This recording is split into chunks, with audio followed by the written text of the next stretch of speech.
And so I know she was struggling. I haven't heard since Wednesday how she was doing. We continue to uplift that entire family, not only with the COVID, but also Matt with his back. The ongoing ones, of course, Christina and Roger, Sheila, Don Loring. He talked about starting treatments this week, but then they got postponed because of whatever's going on with the healthcare providers at the moment. So I think he said postponed till February. That's what he said yesterday, I believe. So that was a little disappointing for him, I know. He was looking forward to getting that over and done with. Pray for John Schwab.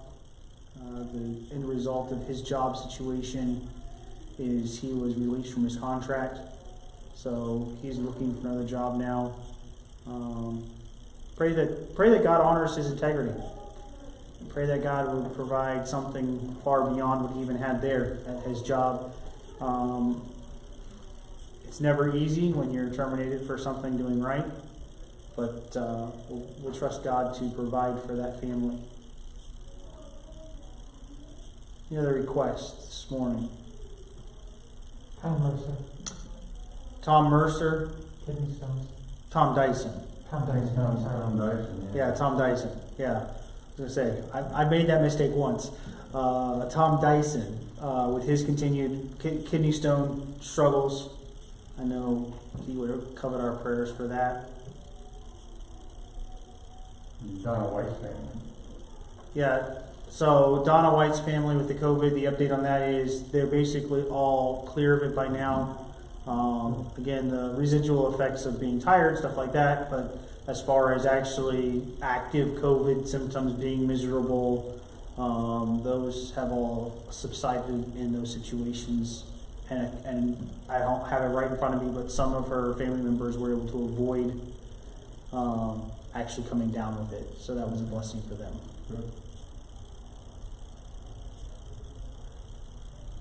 Any other requests this morning? All right, so for the prayer, and then we will get into the book of Job. Father, we thank you for the privilege we have this morning to be in your house, to gather together, to open your word, to freely study it without fear of harm or repercussions. We do pray that you would be with many people around the world who do not have that freedom today. Lord, we know that there are many who face violence or persecution because they have decided that they want to follow you and join in fellowship as you've commanded.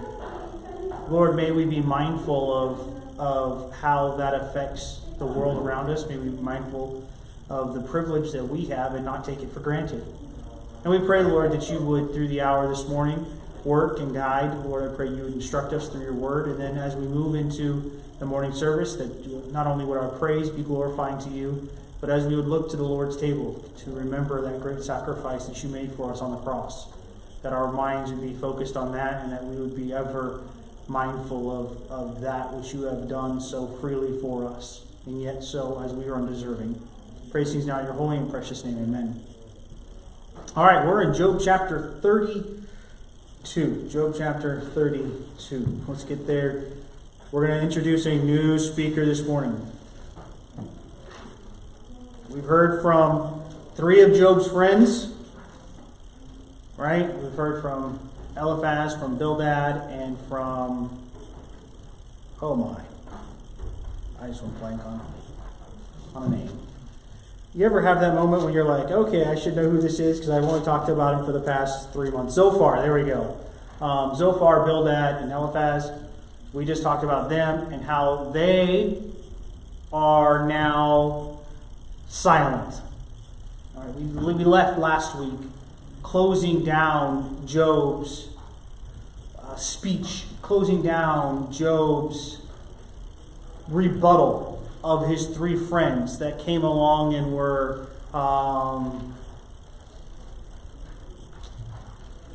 less than kind. There we go. Less than kind. And so Job here has just finished his last rebuttal. He is sitting there in silence, and a new character pops on the screen. A new individual shows himself in this ongoing act. This gentleman's name's Elihu. And we find here he jumps out and he tells us about himself a little bit. I'm going to read the paragraph that best describes where I really think this chapter takes us, and the next couple chapters, by the way. Elihu, a brash young man, has been waiting in the wings to speak. All of Job's friends have fallen silent. Their arguments have failed to convince Job of his sin. Yet the dilemma of sin and suffering remains. Job's cry of why has gone unanswered. Into the silence steps Elihu, claiming to be wise and capable of serving as the mediator in the dispute. In a series of speeches, he deals directly with God's justice, Job's righteousness, and the purpose of suffering. Elihu, Song of the Seasons, the last time he speaks, in which he proclaims the goodness of God as a prelude to the coming of God himself. God will join himself out, and he will answer Job.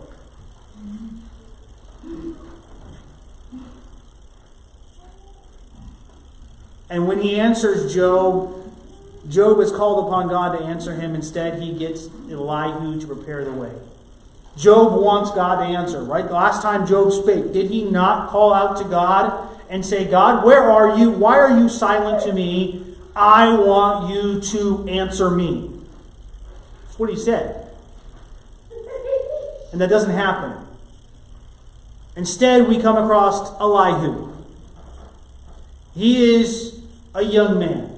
And you've been around long enough and know when a young man speaks in a situation like this, there's passion, there's fire, there's directness.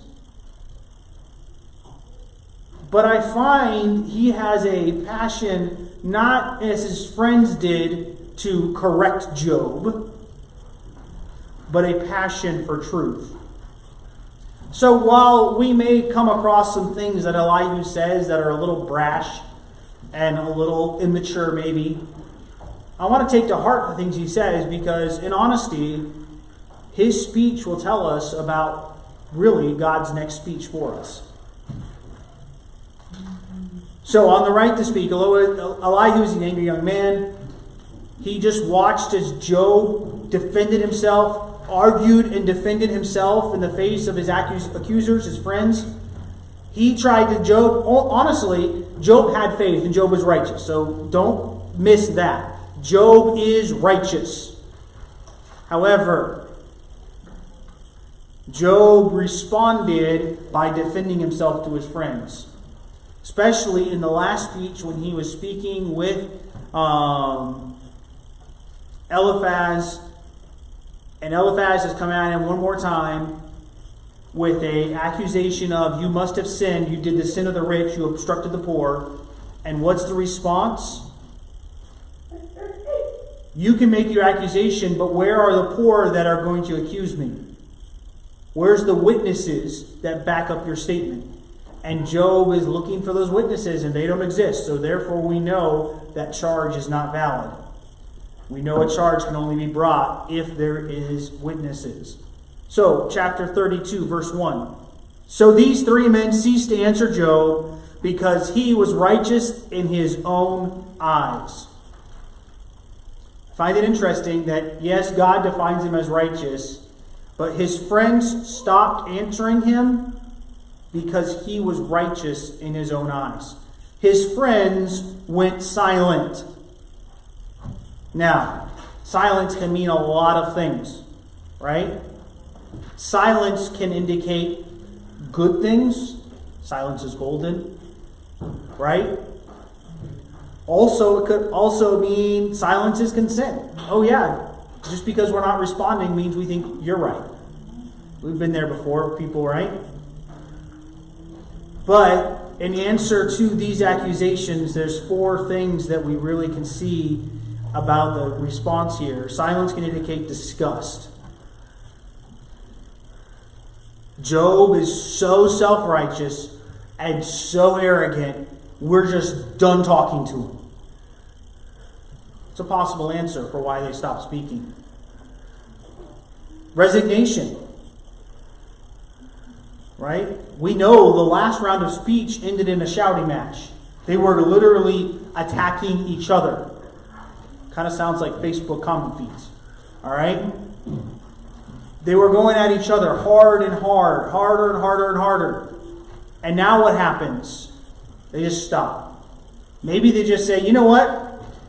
It's not worth it. We're just going to sit here and we're going to let what happened happen. George, did I make enough of those this morning? Did I make enough of those this morning? Notes? Did I make enough for everyone? Okay. That's fine, as long as everyone's got one. The next thing it could set is concession. Right? Maybe just the wise Eliphaz and his friends just say, you know what? Guess what? Maybe you are right. We're good to go.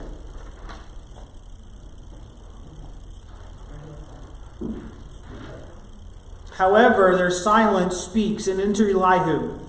Job chapter 32, verse 2. Then was kindled the wrath of Elihu, the son of Barachel, the son of the Buzite, of the kindred of Ram. Against Job was his wrath kindled, because he justified himself rather than God. All right, so now we have Elihu. There's something to be said about Elihu's heritage. I think it's important to note that God gave us this heritage of Elihu. There's a couple pieces here that kind of indicate why he thought he might have had the ability to speak before Job and his friends as a young man before old men. And he says this, Barachel, the son of Barachel the Buzite. So there's something to be said about the nature and character of the names. They are ascribing value and worth to the nature and character of God, Elohim. And so when they have done that, there is an understanding of who God is. There's a heritage of godliness in that family, because that's why they choose their names. That if you understand how this works, right? My sons, one's named Gideon, and the other one's named Daniel. There's a reason we chose those names. They come from the Bible. The Old Testament characters were no different. Names had a meaning and importance. And so they would have been chosen because of a godly heritage. The Buzite. So Uz, which would have been Job, and Buz would have been a kinsman to that family. They would have been at least some sort of relative. They would have been probably some distant cousin. So Job had an integral relation with Elihu. Elihu just wasn't this random young kid, whippersnapper, standing up and saying, Job, now listen to me, I know I'm right. He actually had standing with Job. And then we would look and see the kindred of Ram, again, the family name following through. There's genealogies attached. For the sake of time, I'm not going to chase them this morning. Elihu is an angry young man. He is revealed by the fact he waits until all the elders have exhausted their speech. Right? We've been around long enough. You've been around long enough. I've been around long enough. If I'm standing in a group of old men and they're engaged in a conversation, what's the wisest thing for me to do? Be quiet. Be quiet. Why? Because I don't have the experience they do to speak to these matters. So Elihu's been sitting here listening patiently, watching and waiting for these three friends to talk to Job and to bring up the truth. And Job is upset because he missed. All three of them, they missed. Elihu's upset because they missed. Job missed. And we see that condemnation, right? Because he justified himself rather than God. Instead of saying, God is perfect and holy and therefore I serve him, Job said, I haven't sinned. Why am I being punished? Not in a mean way, but we find that there are some problems here. Elihu does well balancing his anger, his indignation, and his immaturity. There's something to be said about how that happens. When we look at Elihu, as a young man, he's angry, but yet he still respects his friends who he thinks are wrong. He still respects Job, who he thinks might be wrong, And he wants to honor God in his speech. And he's walking that fine tightrope, making sure that his words are measured, making sure that his responses are given in a calm, measured way, and yet still impart the force of nature, the magnitude of his conversation. In keeping with protocol, Elihu apologizes for speaking as a youth, right? Down through so we're going to read through verse 6, right? 2 through 6. Then was kindled the wrath of Elihu, the son of Barachel the Buzite, of the kindred of Ram against Job was his wrath kindled, because he justified himself rather than his God. Also against his 3 friends was his wrath kindled, because they had found no answer, and yet had condemned Job. They didn't know what was wrong, but they definitely knew Job was wrong. Now Elihu had waited till Job had spoken, because they were elder than he. When Elihu saw that there was no answer in the mouth of these 3 men, then his wrath was kindled. And Elihu, the son of Barachel the Buzite, answered and said, I am a young man, and ye are very old. Wherefore I was afraid, and durst not show you mine opinion. There's respect there. He's going to speak, but he's going to recognize his position. Verse 7, I said, days should speak, and multitude of years should teach wisdom. Isn't that true? Should not the older generation teach wisdom to the younger generation? And so that's what Elihu was looking for. That's what he wanted out of his friends. That's what he wanted out of Job. He came to learn of them and was lost. They missed. And he was upset. He was, in his words, angry because they missed out on this. He was disappointed. He was frustrated. Verse 8, but there is a spirit in a man, and the inspiration of the Almighty giveth them understanding. Great men are not always wise, neither do the aged understand judgment. I think Elihu is about to hit the nail on the head. You guys missed, and you need to listen to actual wisdom. Now, regretfully, I think Elihu might think he is that wisdom. I think that we're going to find out very quickly he does have some wisdom. But in reality, is that not what they need to do in reference to their relationship to God? We've talked about the bad doctrine that drove all 3 of these friends' response to Job. We briefly looked at some of Job's bad doctrine where he really defended himself instead of defending God and his character. So when we look at this, we see Elihu is coming out and saying, gentlemen, find wisdom. There is wisdom to be had. You just have to find it. Now he's about to give some wisdom. I don't think he's going to be perfect, but he is going to give some good advice, good counsel. But we know at the end of the book, we find God speaking. Therein is perfect wisdom. So we know that this is kind of that next step. It's turning that corner from angry, yelling, and arguing to seeking after wisdom and following after righteousness. Great men are not always wise, neither do the aged understand judgment. He had no problem correcting his friends. I know for a fact young people like to test boundaries. Right? I enjoyed my opportunity at the time I had it to teach in a classroom. I enjoyed teaching young people in classroom. I taught a couple academic classes. As you don't know, I taught math and science, a couple computer classes, things like that. I enjoyed it. I did. But I always knew that first week, those kids were going to test the boundaries. What exactly am I going to be able to get away with? Is that not the mark of youth? I would say it's the mark of old men too. But is that not the mark that follows after youth? They test the boundaries. And quite honestly, there's wisdom in a balance. We've seen the extreme measures given by Job and his friends. But there's measure in the balance. And I think Elihu is going to present balance to us. He challenged the authority of the land, and indirectly he challenged a source of authority from Eliphaz, Bildad, and Zophar. Right? Great men are not always wise in the age, understand judgment. Therefore, I said, hearken to me, and I will show you mine opinion. At least he was honest. Right? He didn't say, I will tell you the facts of truth in life. No. He said, listen to me, and at least listen to my opinion. Fair enough, right? Isn't that a little more humble? Isn't it a little easier to listen to someone says, hey, I got an opinion for you?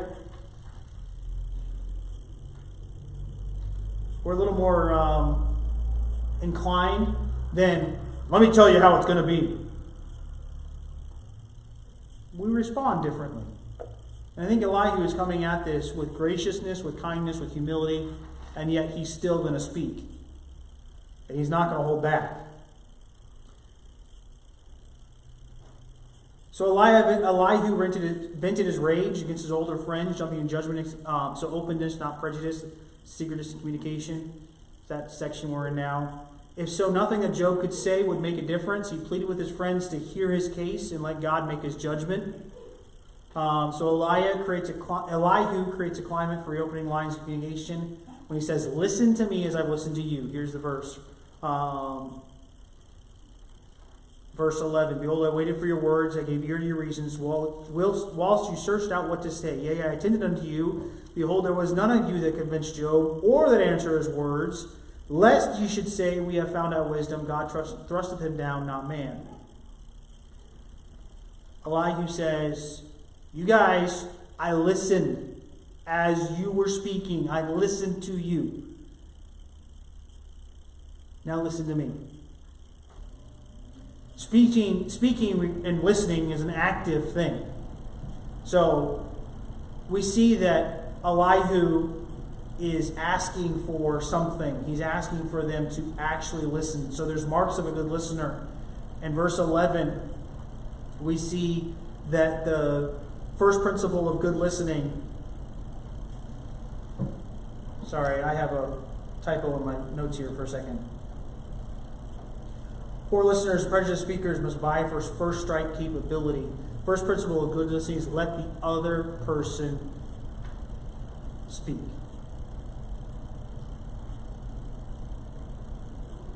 Isn't it easy when we're debating somebody? We want to come out with that first strike. We want to come out on the attack because we know if we can get them on our argument that they're going to be off track. But do you really listen when you're doing that? No, you're coming out to attack. And so the first mark of a good listener is they let the other person speak first. Let the other person present their position first. We see also that a good listener follows the thinking of the speaker through to the end. Not turn them off halfway through trying to figure out how to answer their conversation. A good listener hears everything that is said. Right? Proverbs, doesn't it speak of he that heareth the matter? He that speaketh before he heareth the matter is a fool. Right? If I'm going to answer something, I probably should hear all of it first. That's why it's so wrong in our court system when before they actually listen to the facts of a trial, the facts of a case, they make their judgment. There's a ruling given down. That's why a jury needs to be seated as impartial in our court system. That's the exact standard. They have to come into it with an open mind to hear the facts of the case presented clearly, not coming in prejudging the situation. So, we need to follow through the speaker through the end. Third, a good listener does not interrupt the speaker, who pauses to speak before continuing to speak. You know those awkward pauses in conversation? Where someone is going through their thought process and they're measuring their words carefully. Impatience and arrogance say, I'm going to jump in and fix that. I'm going to finish that. I'm going to work on that. I'm going to answer your argument right in the middle of it. When they weren't done, they just paused. Nothing about this conversation listening. There's a fourth mark here, right? The fourth mark is identify with the speaker as a person as well as hear the spoken words. That's verse 12. Elihu practiced all four of these characteristics. Elihu sat and listened as his friends made their statement. Elihu will see at different times, will answer statements that they made in their arguments that were wrong. Already doing that when his response to Job, right? Job, you justified yourself rather than God. He listened to the arguments and now he's responding to completely what's there. Not to what he thinks might be there, not to what he wants to be there, but he's responding to what actually was said in his argument. And so, when we see Elihu listening carefully, we know his friends had to be thinking, uh-oh, did I say what was right? You've ever been in that conversation? And there's a couple of you talking, and you have this one person who's actively listening, and you know what I'm talking about, and you can see them as they're engaged with you in their eyes, in their facial expressions, and you know that they are listening and drawing it in. They're not just writing you off, and they're not looking to answer you immediately, but they're listening intently. That's respectable, isn't it?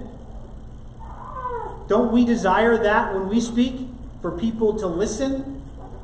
For people to draw in? Elihu practiced that before he speaks here. And I think that gives him some permission to really speak directly.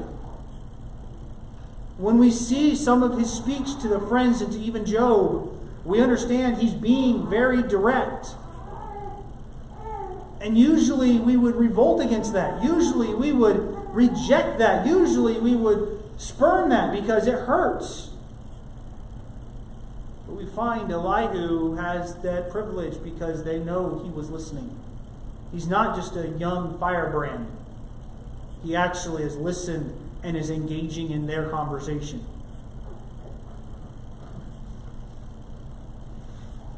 Elihu must have made his three elder friends uncomfortable, subconsciously at least, as they'd be aware of Elihu's intense listening, and made them pause and choose their own words carefully.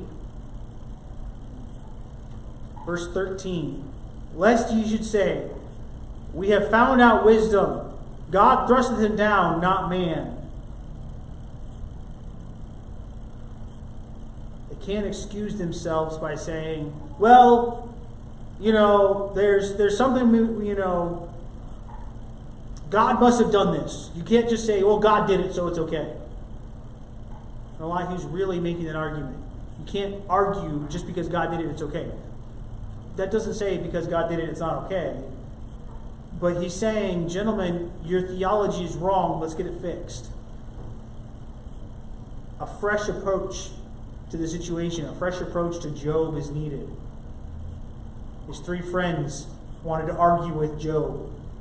Elihu wants to bring the conversation to God. Yeah. Let me just add one little thing. You have really good points on listening, but another way of listening is you have to think about why is the person saying this. person's just angry, if you're a parent and your child, there's reasons why your child is acting out. Mm-hmm. If you're counseling someone and someone is struggling with, you have to think, why is this person saying this? What's going through? Because that will help you. As Christians, we respond in love, speak the truth of love. So his friends, they weren't empathizing at all with Job. No. They were simply trying to make theological arguments. Yeah, and it's interesting because the chapter does go there. This chapter specifically goes there, where Elihu does condemn his friends for not speaking the truth in love to Job. And you're right. When young people or even adults act out, there's a reason for it. They don't just randomly do it. I'm not excusing bad behavior. I never would. But, you know, I had understanding for a student in my class who would act out in my class, knowing that the week before his mom and dad decided that they were no longer in love and they were getting divorced. Does that excuse a bad behavior pattern? No, it doesn't. You know, they still need to follow the rules and do right. However, it's a little easier for me to understand why there might be some authority issues. There might be some trust issues, and there might be some attention-seeking behavior pattern. So I'm going to maybe respond a little different than the kid who just wants to be a cut-up. So yeah, we need to understand, and more than listening, listening is not just hearing the words. Listening is hearing what is actually going on, the entirety of the situation. Job's friends forgot that in a day he lost everything, including his children. And shortly thereafter, he lost his own health. They must have forgotten that, because no right man as a friend would come along and attack his friends as they did. Job is grieving, and yet they attacked him. And Elihu sat by and watched as this happened and realized this is wrong. And this is what he's reacting to here in this passage. Passion, not detachment, is a sign of caring. If someone you know is going through a hard time, well, I'm sorry for you. Does that really show your care? Does that really show a love for them? That's the wrong reaction. That's not how we're supposed to do it. When someone's going through a difficult situation, we're supposed to come alongside them, uplift them, encourage them, passionately helping them.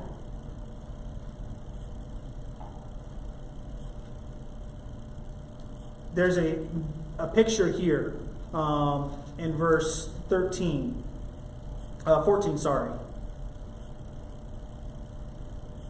Now he had not directed his words against me, neither will I answer him with your speeches. When I had waited, for they spake not, but stood still and answered no more, I said, I will answer also my part, I will also show my opinion, for I am full of matter, the spirit within me constraineth me. Behold, my belly is as wine which hath no vent, it is ready to burst like new bottles. I don't know much about making wine, except for what I read in a book once. But in the process of fermenting, there's gases released, created and released out of the juice, out of the liquid. And when those gases begin to create, they must be vented, or else the pressure in the bottle, the carrying vessel, begins to build. And at some point, after pressure builds, the vessel can only carry so much, right? What happens? Boom. Yeah, boom! It comes out. All of that inside, that pressure that built, you can almost see this picture works well as Elihu is speaking, right? You can see he's had it. He's bottled up. He's not interrupted. He's listened well. He's understood the matter from both his friends, the three friends, and from Job's perspective. But yet, you can see it's starting to almost shake itself. And it's going to come out. He can only hold on so long. But in a way, don't you think that's encouraging to Job? Notice that he doesn't say, I'm going to rebuff Job's sin and correct him for all his wrongdoings. No, he's going to say, he is going to answer Job. In verse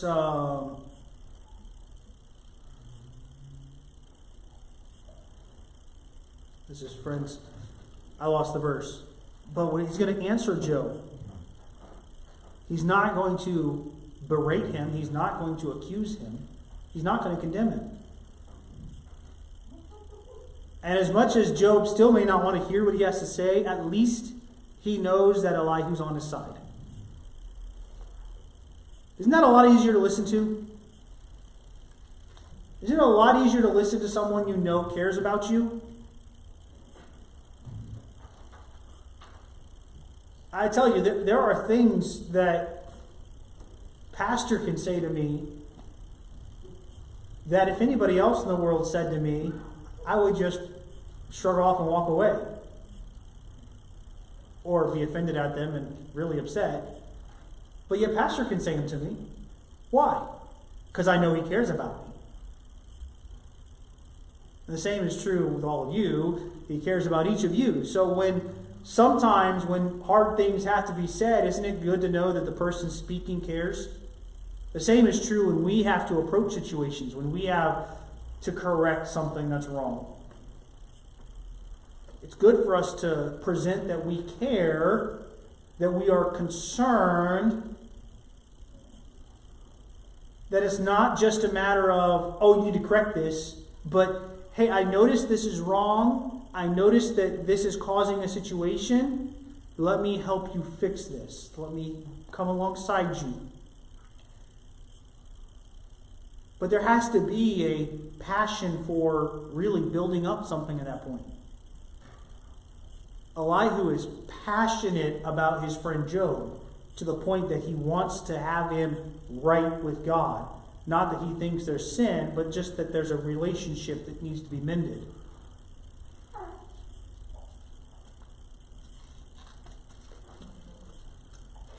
Job must have found some comfort in Elihu's promise to speak with passion, even though he would be target of Elihu's anger. He knew for the first time that someone took him seriously.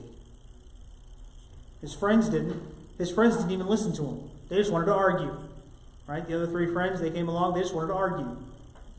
His wife, she was just as hurt as he was, so she didn't help him. Elihu's the first true, I hate to say it this way, but the first true friend in the book. Now, that doesn't mean that the other three friends weren't trying to be Job's friends. I think they tried and missed. I think they really cared about Job, they just didn't know how to show it right. But Elihu coming here, he's going to be the first one to really indicate that this is, Job, I care about you. Job, I want what's best for you. And even if I have to tell you something you're not going to like, even if I get worked up because righteousness needs to prevail, Job, I want you to succeed. Verse 18. For I am full of matter, the spirit within me constraineth me. Behold, my belly is wine which hath no vent. It is ready to burst like new bottles. Verse 20, I will speak that I may be refreshed. I will open my lips and answer. Let me not, I pray you, accept any man's person, neither let me give flattering titles unto man. For I know not to give flattering titles.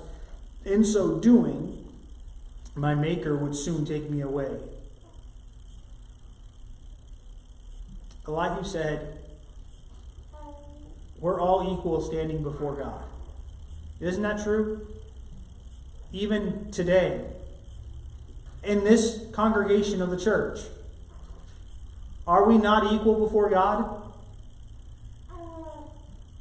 I know there's a sense that we want to hold the guy with the title pastor in his name up at a level of reverence. And I can respect that. For many years, I have the same. I'm on the opposite side of that conversation at some level now, so it's a little awkward for me. But when we understand that we're all equal before God, in the congregation as well as in the world, no man is better than another.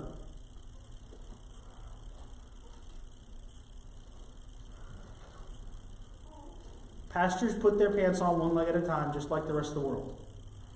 Didn't know if you knew that, just thought I'd let you know. Pastors are accountable for leadership in the church, and they're accountable for teaching, and they're accountable for direction, and they're accountable for the sheep that they shepherd. But they don't have a special in with God, and they don't have the ability to do special things. A pastor is still a man, a human being just like the rest of us. You say, but I thought pastor was perfect. Okay, all right, I'm glad we're all on the same page there. No, but in reality, don't we sometimes practice that? This is free, by the way. This has nothing to do with Job. This has to do with the church life and leadership. I appreciate the fact that we get the privilege to go out on visitation roughly 6 times a month. But we're not the only two that should be going on visitation.